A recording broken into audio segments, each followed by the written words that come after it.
Imagine the Earth's atmosphere, also known as the ionosphere, as a thick soap bubble. It is a membrane, a natural electrically charged shield around the Earth, protecting all life from deadly solar radiation. We have to have the atmosphere for survival. I don't think we should do anything to damage it. Without the ionosphere, I'd be fried, you'd be fried, all life on Earth would be fried.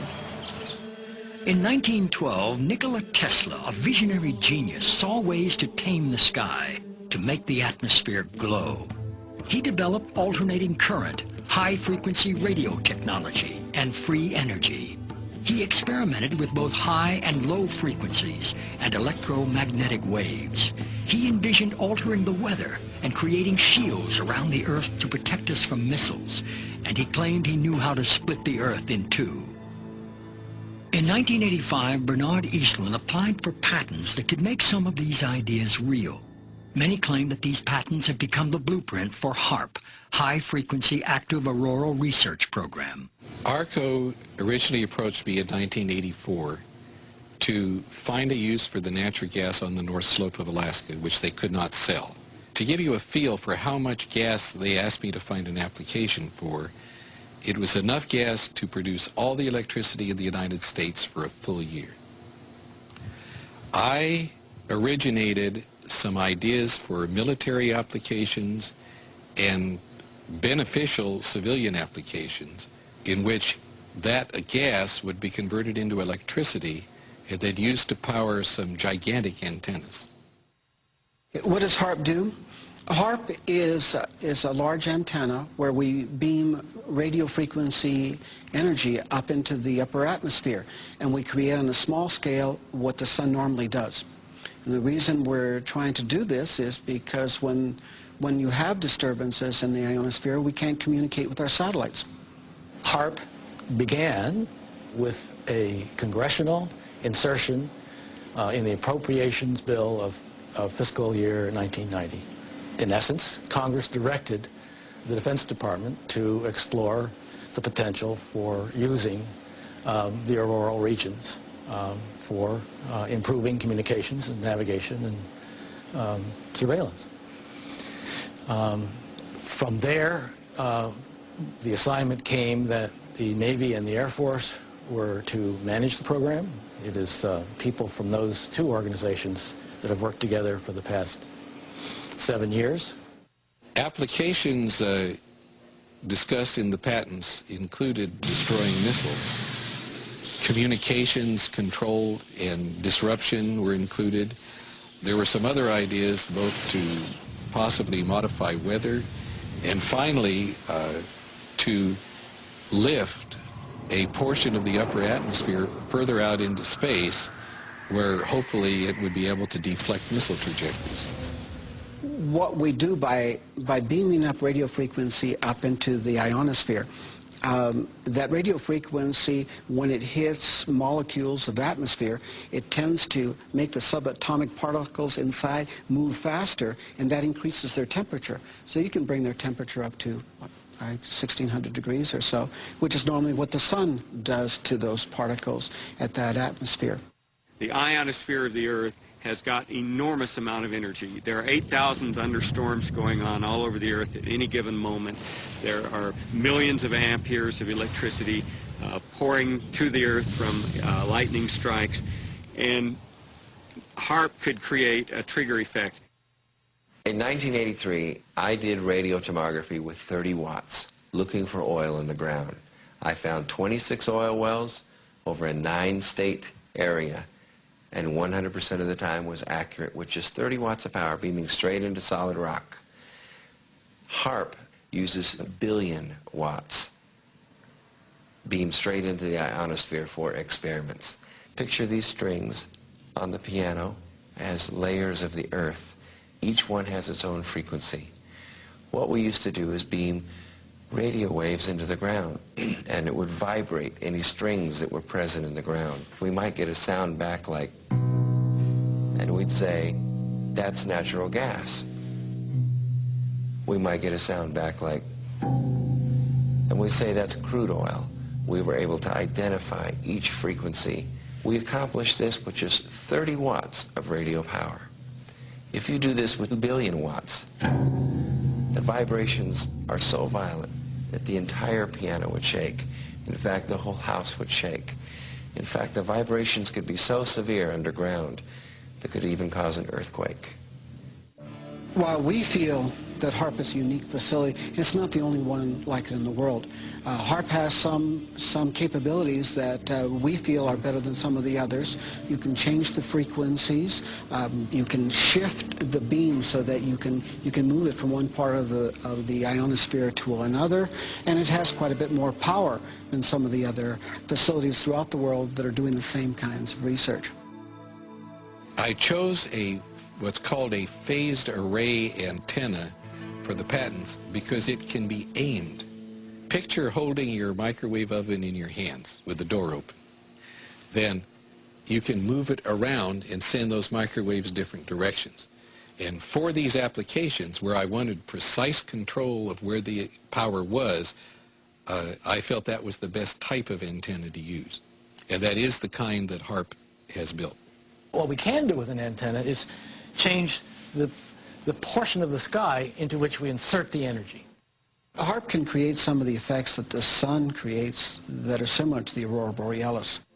HAARP can paint designs in the sky, if you will. You know, it can take the beam and move it in any pattern that the scientist who's doing the experiment might want to do. What I'm holding in my hands is an electrodeless lamp. In it, I have a low atmosphere gas, somewhat similar to the atmosphere above the Earth. I'm now going to put this in the microwave oven, which will irradiate it with about 1 watt per square centimeter. You know, you put 1 watt out and you've got the fields necessary to break down the air, or whatever happens. And you see all of the motion of the plasma. That's typical of what will happen at high altitude where the ionosphere gets irradiated with these big beams. That was 1 watt per centimeter. HAARP focuses 3.6 million watts and squeezes it into a billion-watt or gigawatt beam. We're squeezing the megawatts into a narrow beam. Then in a very tiny area, you can create what's it called, an effective gigawatt. Is HAARP safe? Yes, HAARP is safe. The Earth is a web of interconnections. How do we know what we're doing when we blast the upper atmosphere with a huge amount of energy? It takes a tiny, tiny amount of energy to release a huge amount of energy. It's the same as a bullet, for example. If you have the primer on the back of a bullet, and that primer releases a tiny amount of energy, but it triggers the larger power in the bullet itself. And HAARP is playing with the energy system of the Earth.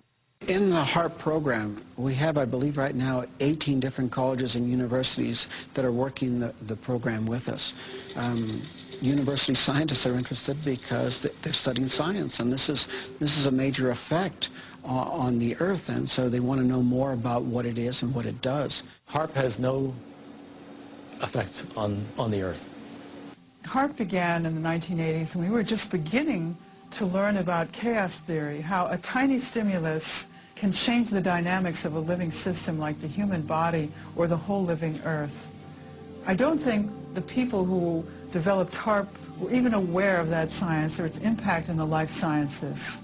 Today, our knowledge is much bigger about how tiny effects can drastically shift the health or well-being of a living thing. It is possible with a big beam to take a part of that upper atmosphere and push it out for it. What they're not paying any attention to is what's happening to the ionosphere while it's being held 80 miles out into space by this high-energy beam. It's heating up. And all of the molecules in that ionosphere region are absorbing energy out of that radio beam. And if they pick the right frequency to push that plume out into space, that energy may discharge back out of the ionosphere, back down the radio beam, and strike the Earth. And it would be about 100 times the energy released out of a thunderbolt. And that's how much energy would be released. in certain applications, the military acknowledges that it can literally lift the ionosphere. And what they say is, it's not a problem, it's a short period of time, yet when you lift the ionosphere up, the lower atmosphere rushes in and fills that void, which changes localized weather patterns. The Los Angeles Times on April 21st, you said that you told the Associated Press that the American government has created weather tampering techniques so that the New World Order will be able to starve millions of Americans and to control the rest. Could you explain what you were trying to say? Well, what I was trying to say is exactly what I said. There is weather control techniques. We have a complete package on that, which I did not bring, but I certainly will see to it that it is brought in for the record. Number one, the entire patents on the equipment. Number two, Senator Claiborne Pell's complete statement and story of his own that not only does it exist, but that we even utilize it as far back as the Vietnam War. You might want to touch base with Senator Pell.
And I beheld another beast coming up out of the earth, and he had 2 horns like a lamb, and he spake as a dragon.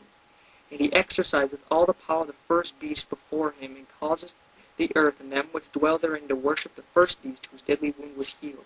And he doeth great wonders, so that he maketh fire come down from heaven on the earth in the sight of men, and deceiveth them that dwell on the earth by the means of those miracles which he had power to do in the sight of the beast, saying to them that dwell on the earth that they should make an image to the beast which had the wound by a sword and did live. And he had power to give life unto the image of the beast, that the image of the beast should both speak and cause that as many as would not worship the image of the beast should be killed. And this second beast of Revelation chapter 13 is none other than the United States of America.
My name is Benjamin Fulford.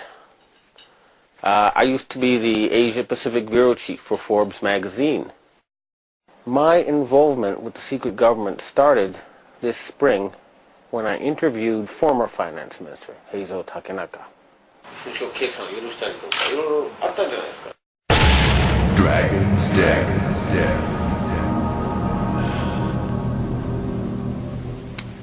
I confronted him with evidence that he had sold out the Japanese financial system to a group of financial companies controlled by David Rockefeller and Rothschilds.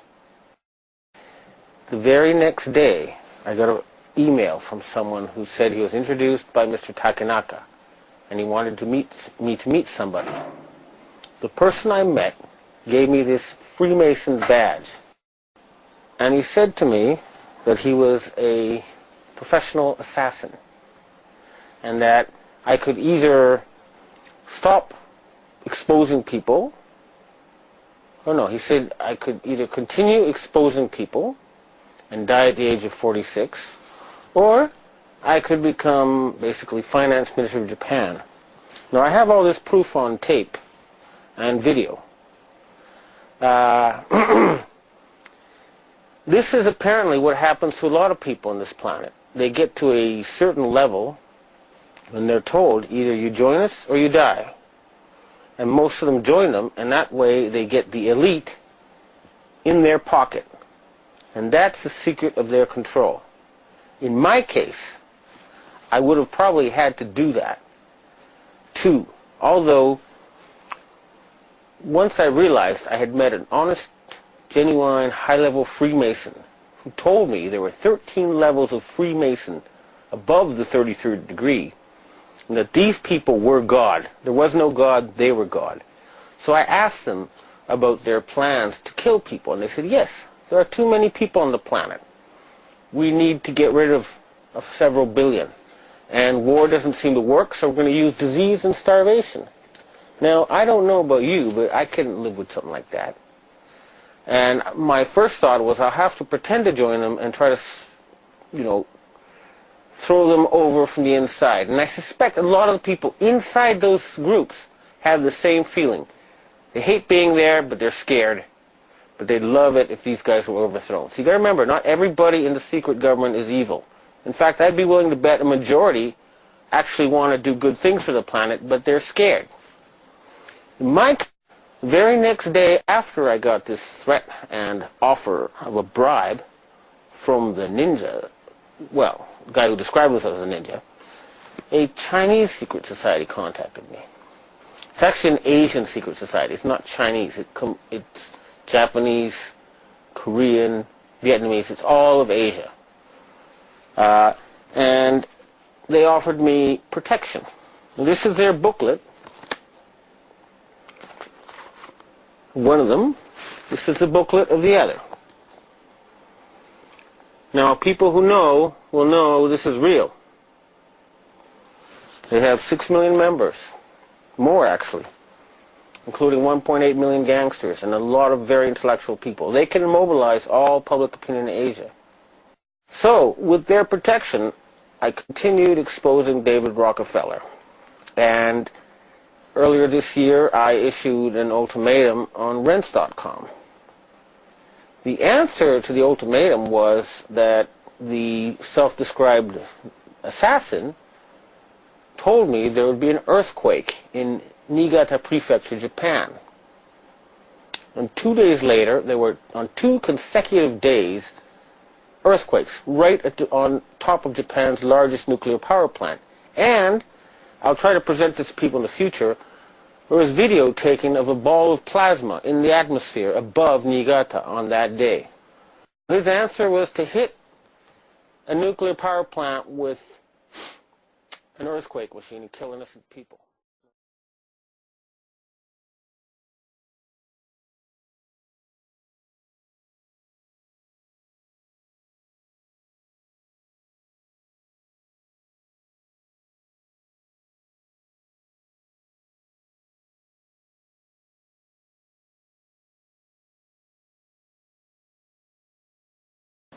Last year, I confronted Heizo Takenaka, the former Japanese finance minister, over why he handed over control of the Japanese financial system to a group of American and European oligarchs.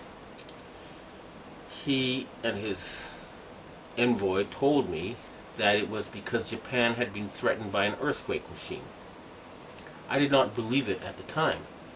However, when I started exposing some of their doings, I was told by the Japanese security police that because of what I had said on places like Rents.com, that Niigata City was going to be hit by an earthquake. 2 days later, Japan's largest nuclear reactor was the exact epicenter of 2 earthquakes, both 6.8 in magnitude. That was too much of a coincidence for me. So I started doing research and found out about HAARP, H-A-A-R-P. And I realized that they really did know how to make earthquakes. And they do it by shooting a 1 billion watt microwave into the ionosphere, which is the part of the atmosphere that has a lot of energy in it. That pushes the ionosphere up into outer space, and then it rebounds. And the way it rebounds can cause earthquakes. Just like an opera singer can break a glass by singing at a certain level, or by dragging your fingernails on a blackboard, you feel a weird sensation. If they adjust the vibration for the rock underneath their target site, they can do that. The same machine can also heat up subterranean water to cause earthquakes. And remember, a 1 billion watt microwave. What does microwave do to water? It heats it up. Now imagine if you put 1 billion watts into a tropical storm. You could make it much bigger, and you could change the direction it flows in. You know how there's high pressure zones and low pressure zones. Well, high is hot and low is cold. And the hot flows into the cold. And vice versa, and there's more of the cold. So they can heat up an area and cause it to flow into a next door area. In other words, these people are capable of creating the cyclone that hit Myanmar, the tsunami that hit Indonesia, and the earthquake that hit China. Now, after the earthquakes hit Niigata, a member of the Inagawa crime family, which is based in around the U.S. Yokosuka Air Base, and members of the Inagawa family have told me that their big boss is George Bush Sr. In other words, they work for Skull and Bones. And they invited me to a so-called UFO gathering where they showed me the video of this blob. They told me it was a UFO, but it was obviously, to me anyway, a plasma weapon, or a ball of heat created by something like a 1 billion watt microwave. And I predicted in my blog that there would be videos of lights found above China before the earthquake. And those videos then appeared on the internet after I predicted they would. And furthermore, a Taiwanese satellite detected a 50% drop in the ionosphere, in the amount of electric energy in the ionosphere above the earthquake zone. Now, a 50% drop would be exactly what would happen with HAARP. It would push the ionosphere up, and then it would slam back down. So, it looks like the insane criminals who have taken over the U.S. government are killing people and threatening people with earthquake weapons. It doesn't look like it. I actually have some of the proof.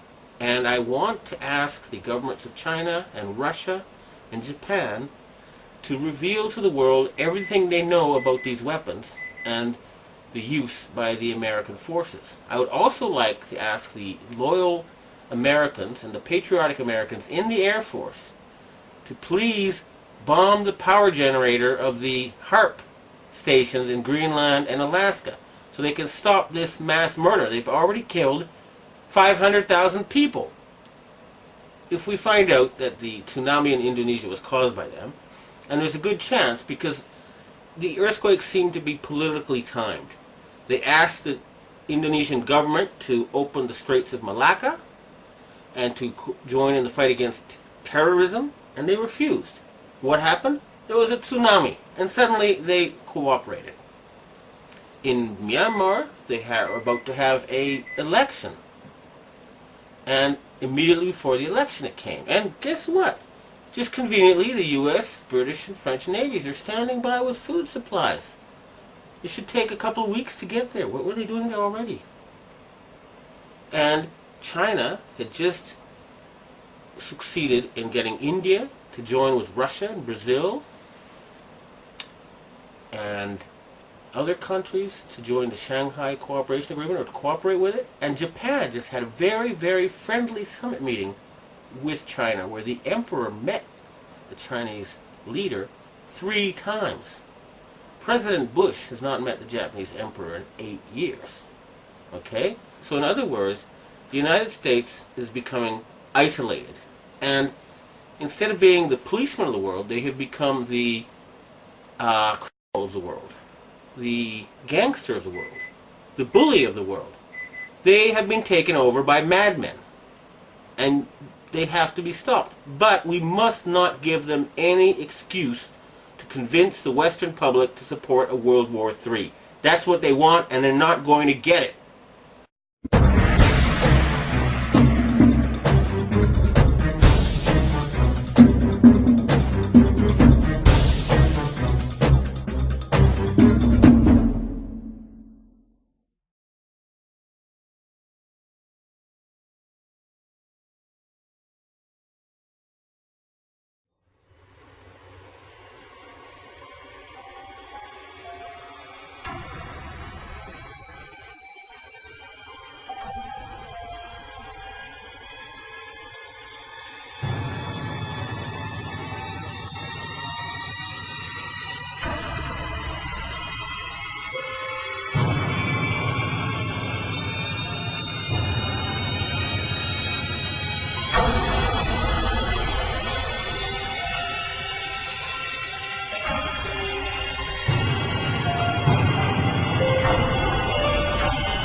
Attention everyone, this is an emergency broadcast. The unpleasant noise you are about to hear coming from your radio is not a mistake. Please do not turn off your radio, but turn up the volume on your receiver as high as it can go, so that you can make the sound we broadcast as loud as possible.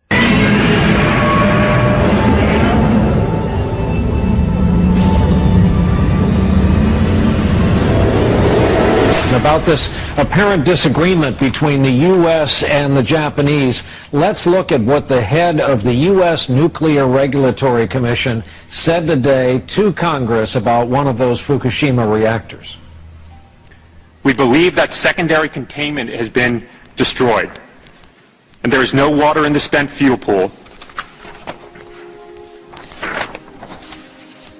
And we believe that radiation levels are extremely high. In other words, the Americans saying that it's worse than Japanese officials have let on. All of this leads us to our chief environmental affairs correspondent, Ann Thompson. Ann, we thought something was up when the Americans wanted their people further away from it than the Japanese standard earlier today. What's behind this apparent disagreement? Well, Brian, it's a crisis in the confidence of the information they are getting from the Japanese government. In fact, tonight, Tokyo Electric Power Company is denying that spent fuel pool is indeed dry. It says that everything is stable at Reactor 4, and you have the head of public affairs for the NRC, the Nuclear Regulatory Commission, who's trying to walk back some of Mr. Jasko's comments today, saying that they understand the Japanese are denying that there is a problem at Reactor 4. They're trying to run that to ground, but what he's saying is they are erring on the side of caution. They're trying to be very conservative because this is a very serious situation. Fukushima's governor has urged the Japanese central government to offer more accurate and truthful information on the radiation leak affecting the country's citizens. Governor Yuhei Sato made the remarks on Wednesday at a meeting with crisis officials and specialists in Fukushima City.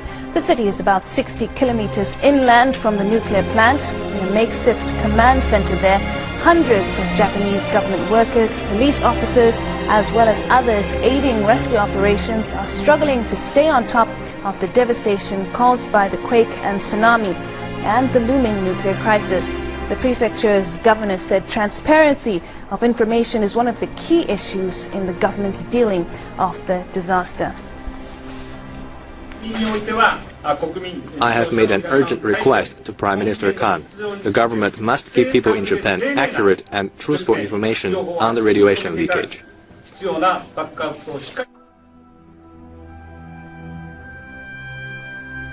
Japan's Prime Minister has addressed the nation as fears intensify about a possible nuclear meltdown at a power plant struck by last Friday's catastrophic earthquake and tsunami. The company running the Fukushima nuclear power plant has admitted meltdown is a possibility following 2 fresh explosions at the complex, and there are also fears of radioactive leakage with reports of damage to the structure protecting the reactor. And now we can go live to Japan, and our correspondent Ivor Bennett is there for us. Hello there, Ivor. So radiation levels have risen both inside and outside the plant. How bad is the situation, and what's the risk of nuclear disaster now, and what's being done to try and prevent it? The situation now is very critical indeed. There's a very realistic threat of a nuclear meltdown now. That's according to the Prime Minister Naoto Kan. He's just come out and addressed the nation, warning people to stay indoors if they haven't been evacuated already. This follows 2 explosions this morning. The last one is the last previously intact reactors. The second one, actually, one reactor that wasn't even turned on. It had been shut down at the time of the earthquake, and we now could be on the verge of a major nuclear catastrophe. We know radiation has leaked there have been serious radiation leaks at both reactors. The radiation levels are 400 maximum level that's normally absorbed in 1 year. Previously, after the first explosion this morning, those levels were at 8 times. So just in the last few moments, they've shot up.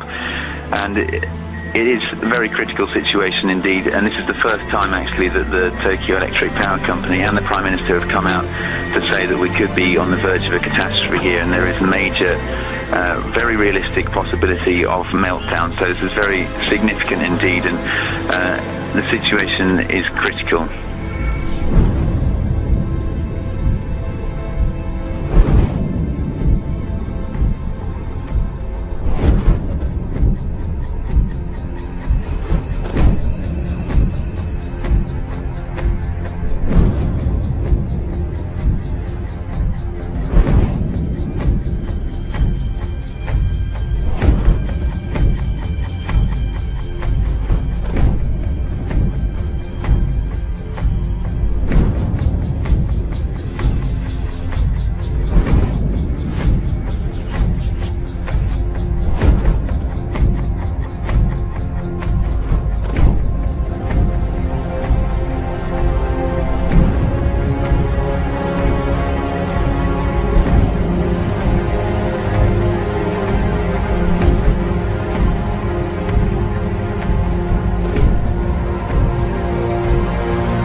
In the secret, ladies and gentlemen, they are at least, very bare minimum, 50 to 100 years ahead, beyond what you can even imagine.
Trembling, and the rocks are falling down in Sumner, just outside Christchurch. This giant rock has just fallen on the RSA building, and you can see it's crushed the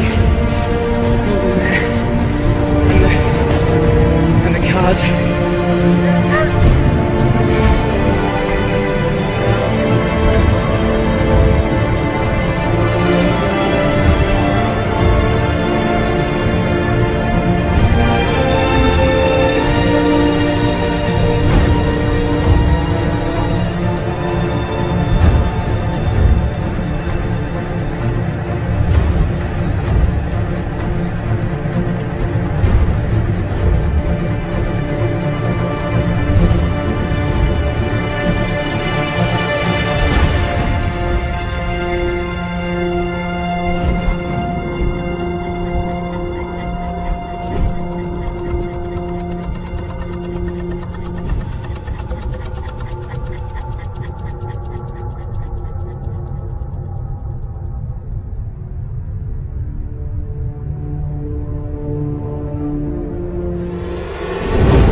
Hi, and you're now with the Forerunner Chronicles. All right, everybody, so if you haven't been watching closely the whole situation that is currently unfolding in Japan, I'm talking about the whole catastrophic nature of the meltdown at Fukushima. then whatever you're doing right now, you need to stop that and take a look at what I'm about to show you, because it is absolutely out of control right now. And there may be more to it than what they're telling us on the news. Take a look. Tokyo has announced plans to dump nearly 12,000 tons of radioactive water from the Fukushima plant. Is it really as harmless as the government is making out? Absolutely not, and any other normal circumstances, the release of such volumes of water would be described as catastrophic. There's no concept how to store the radioactive fuel. The plutonium, if it is ingested by a human body, almost certainly leads to the development of cancer. Plutonium is a very, very dangerous and harmful substance which will radiate for many, many, many thousands of years. Unsuccessfully trying to restore the cooling system at the facility in what is now the worst atomic crisis since Chernobyl. The plutonium, if it is ingested by a human body, almost certainly leads to the development of cancer. Ladies and gentlemen, what I've just shown you is simply a brief synopsis of the horrific horror show that is currently gripping the hearts of every resident that lives within Japan at this time. And now with them dumping tens of thousands of tons of radioactive matter, highly radioactive matter, into the Pacific Ocean, this situation is no longer one that is solely isolated to Japan alone. This situation is getting ready to impact the lives of tens of millions of individuals all throughout the world.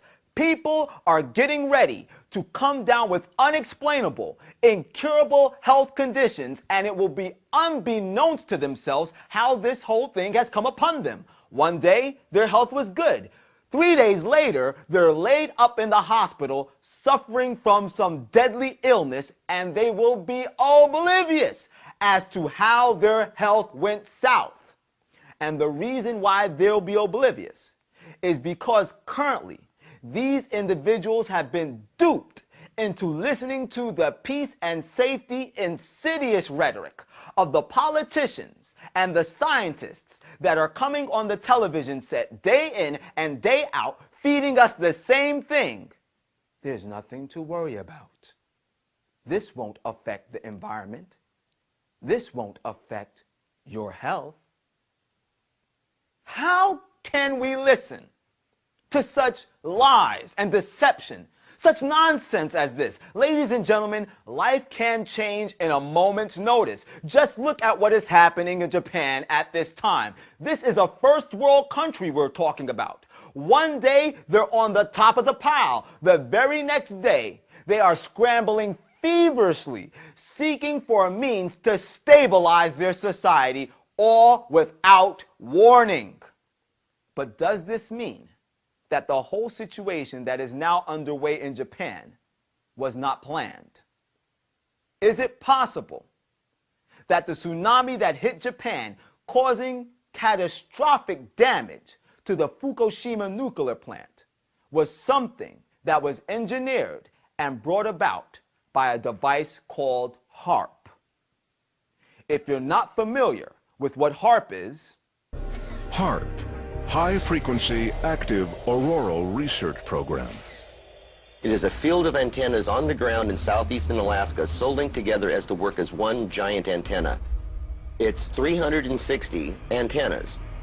Each can generate 10,000 watts, 3.6 million watts collectively. The largest legal AM radio station in the U.S. is only 50,000 watts. But they're not broadcasting out. They're broadcasting up. When HAARP is fired up, all those antennas shoot powerful radio waves into the ionosphere, the uppermost part of the atmosphere. They literally heat it. They create irregularities that allow the ionosphere to bounce powerful radio signals back to Earth.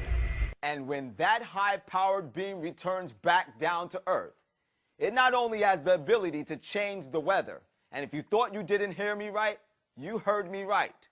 HAARP has the ability to control the weather. But that high-powered beam that is shot up into the ionosphere by this mechanism also has the power to cause earthquakes. And earthquakes, we know, are the cause behind tsunamis. Now, when this beam is fired off from HAARP, it causes these erratic, radical patterns in the clouds of the sky, like the following images that I'm showing on the screen at this time.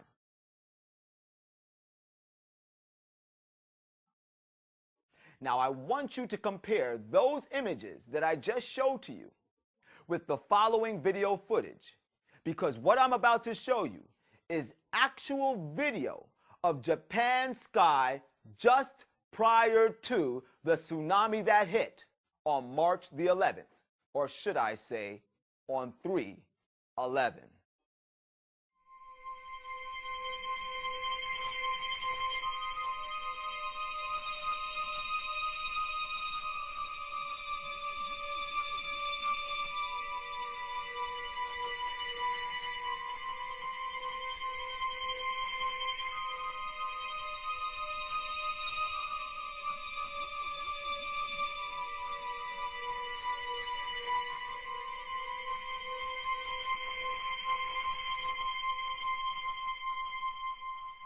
Now, after observing that video footage, it's pretty clear to see that the abnormal cloud patterns that were present in the skies above Japan just prior to the tsunami that hit on March the 11th are exactly the same as the peculiar cloud patterns that are produced by the powerful antennas of HAARP.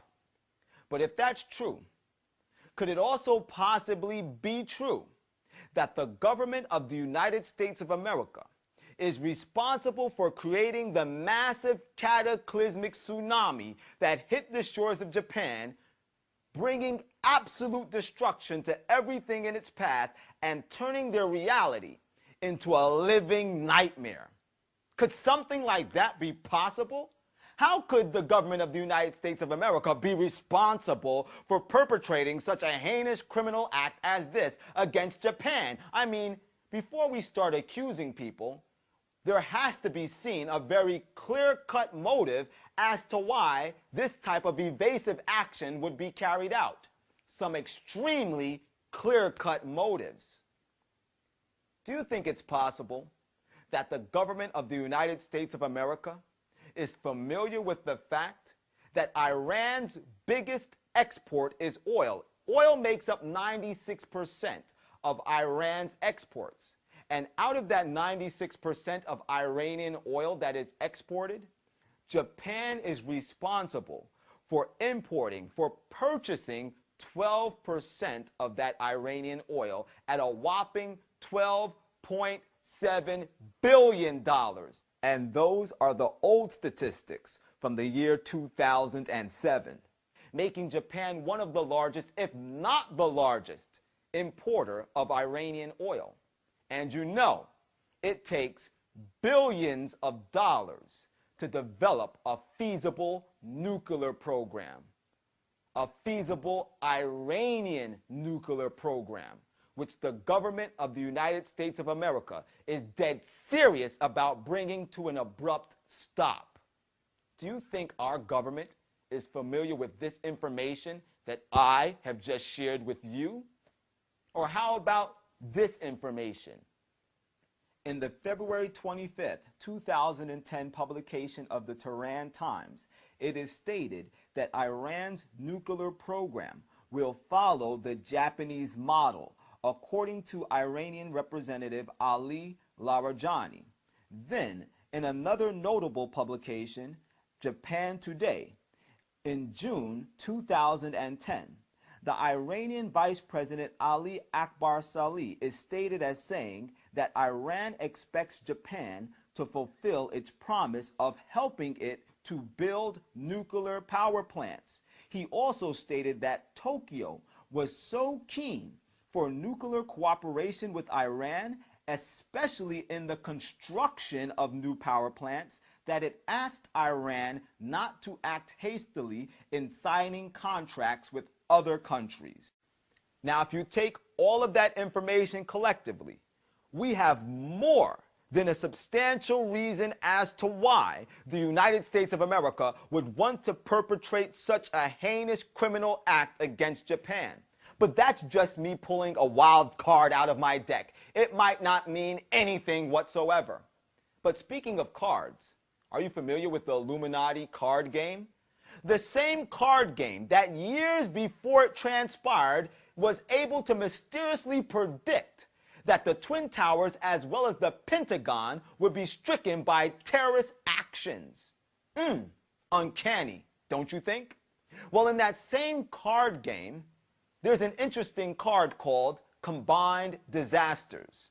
And on this card called Combined Disasters, we see people dressed in what seems to be traditional Japanese garb.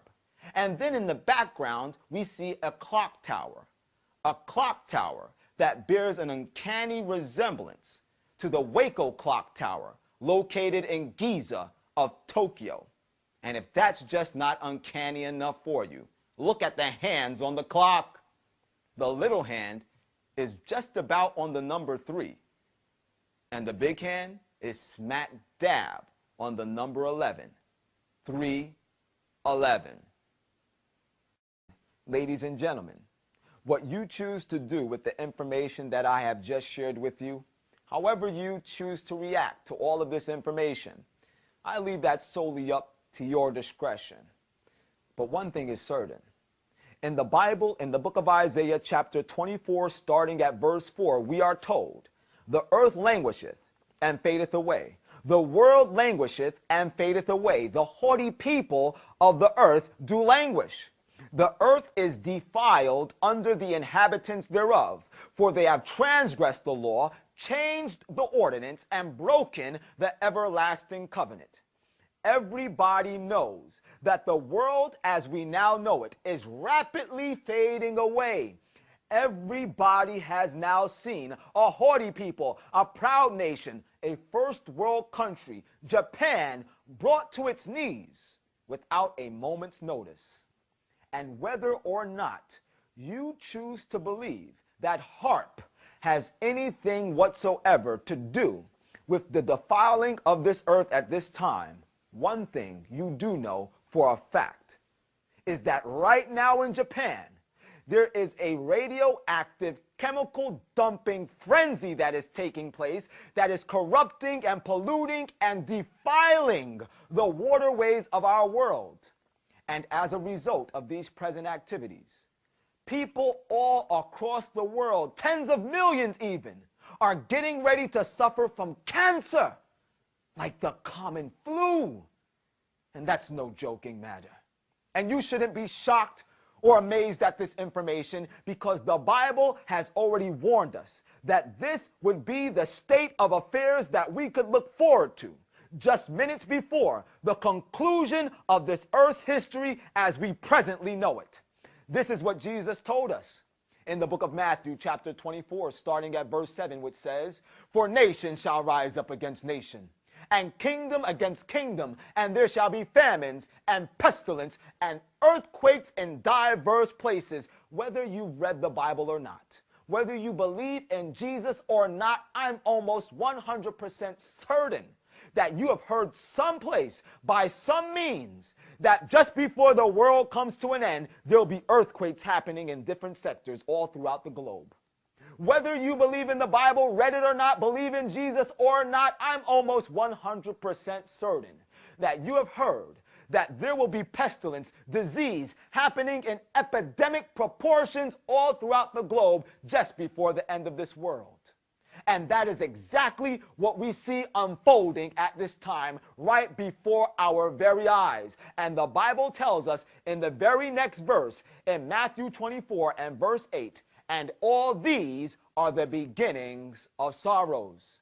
That word sorrows in the original Greek means birth pangs or labor pains. What we're talking about here are labor contractions. In other words, all of those prophetic events are the beginning of the labor contractions. Anybody that knows anything about childbirth knows that a pregnant woman must wait until her contractions are about 5 minutes apart until she can truly expect for the time of her unborn child to be delivered. And Jesus has given us this astounding object lesson from human nature to superimpose it on these prophetic events, that we might have a guide to help us know as to when the time of the deliverance of God's people is near at hand. When we see these prophetic events, like earthquakes and pestilence, happening rapidly one behind the other, we may know for a surety that the time of the appearance of Jesus Christ for him to deliver his people is at hand. And ladies and gentlemen, we are going to need Jesus to deliver us. Why? The Bible tells us in the very next verse why we're going to need deliverance, in Matthew chapter 24 and verse 9, which says, "And then shall they deliver you up to be afflicted, and they shall kill you, and ye shall be hated of all nations for my name's sake." It never says here, Jesus never says there, "And then shall I rapture you out of the world so that you experience no suffering, so that you don't have to go through the tribulation." The Bible doesn't say that because Jesus never said that. What Jesus said, who has all truth, who is our master and our king, what he said is that then shall ye be afflicted, then shall they kill you, then shall ye be hated of all nations for my name's sake, because by faith you are walking in obedience to all of my commandments. That's what's going to happen. And in that time of tribulation, Jesus will come to deliver his people. But are you preparing so that Jesus can deliver you from that time? Only those who are grabbing hold of the power of the Spirit of God to separate from their sins and to live a life of righteousness, a life that reflects the beauty of Jesus Christ, will be prepared for that time. But the majority of us, we're not preparing. We're not even thinking about preparation.